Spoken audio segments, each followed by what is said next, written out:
4 states will vote this November on whether to legalize marijuana. People in South Dakota, Arizona, and Oregon will vote to modify their medical marijuana laws or make pot legal for all adults. In California, Proposition 19 would legalize retail sales of the drug for recreational use. But officials still remain divided over the issue. A former national drug czar says legalizing the drug will have a negative effect on society. An intoxicant does make people feel euphoric. In fact, it's part of the pathway to addiction. But that doesn't mean there's medical Jack Daniels or that there's medical meth or medical crack or medical heroin. This is a sham. Public health experts are mostly against legal pot because they say it will increase addiction, cause more car accidents, and decrease school performance. But others say states might approve the drug to help their economies. If they become promoters of legalized marijuana, if legislatures start floating, it's clearly in most cases will be for revenue reasons. In California, experts predict there will be a 50% increase in sales of the drug if it's legalized. Others don't think there will be a change because the drug is already easy to obtain. Researchers in the UK found children who spent a lot of time in front of the TV and computer had more psychological problems than kids who didn't.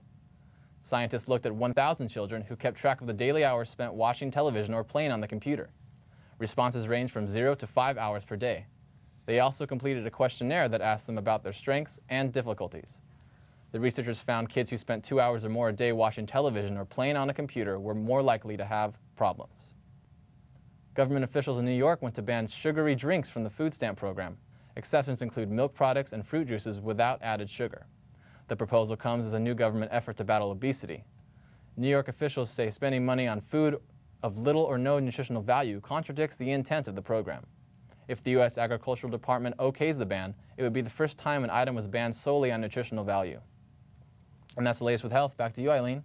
Up next, we'll give you the latest scores in sports. Let's take a look at sports with Benny Adams, and he has the latest on baseball playoffs.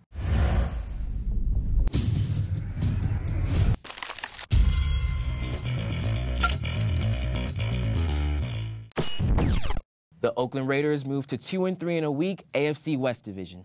The Raiders' special team started strong as Mike Cyphers gets his punt blocked in return for an early touchdown. Later in the third, the Chargers are on top with the score 17-15. Phillip Rivers delivers the bomb to Malcolm Floyd.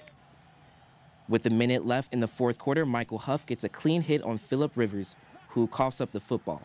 Tyvon Branch scoops up the rock and takes in the full 64 yards to pay dirt. The Raiders end a 13-game losing streak on the Chargers that dates back to 2003.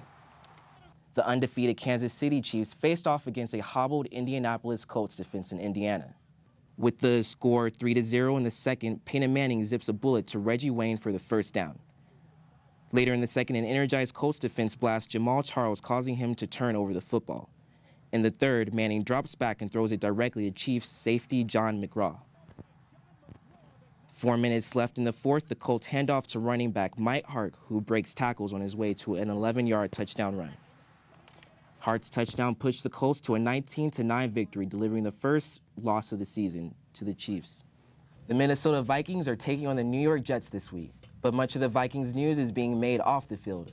Brett Favre was named in a sexting scandal with former Jets game hostess Jen Sturger.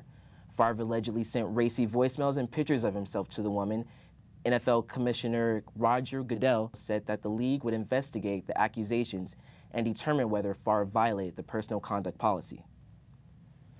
The Giants pulled out a win over the Atlanta Braves, despite the Braves being 1 out away from victory.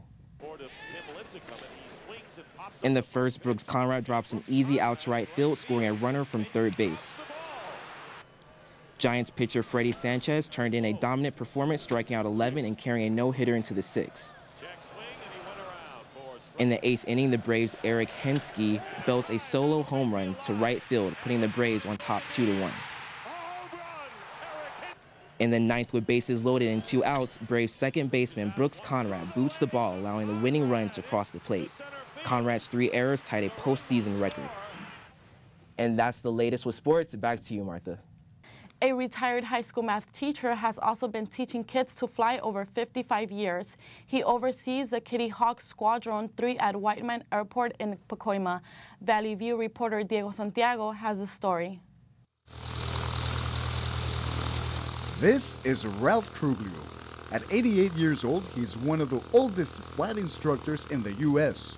He teaches out of Whiteman Airport in the heart of the San Fernando Valley. We started here in 1951, and then we moved to Van Nuys Airport. We were there 30 or odd years. Then we came back here, and so now we're back home again.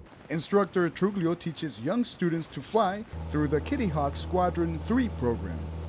It's sponsored by the North Hollywood Optimist Club. They have provided 7 airplanes for us over the years, and this is the last one that we bought. We've had this one over 20 years now, and it's been a fine machine, and I enjoy flying it. Former students like Mark Young started flying with Ralph and the program. If it wasn't for this group, I probably would not have been able to become a pilot and get my licenses. I was able to grow with my dream, becoming a commercial corporate jet pilot.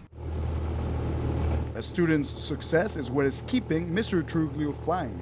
Well, I like to work with the young people, and I just feel I'm doing something worthwhile. So that's why I've stayed with it. I've been doing this with these kids now since 1955.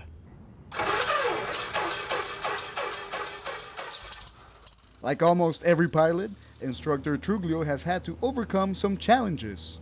Well, yeah, yesterday afternoon I blew a tire on the landing and ended up off the runway in a little gully over there, but they were able to get the airplane out and put a new tire on for me.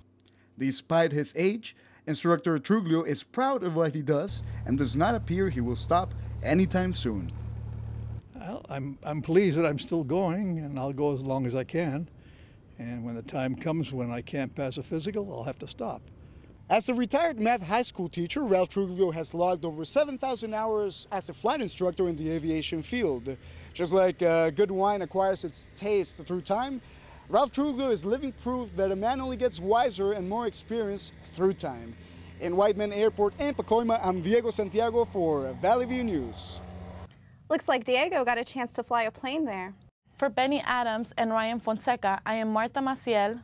And I'm Eileen Carranza. Thank you and have a great week.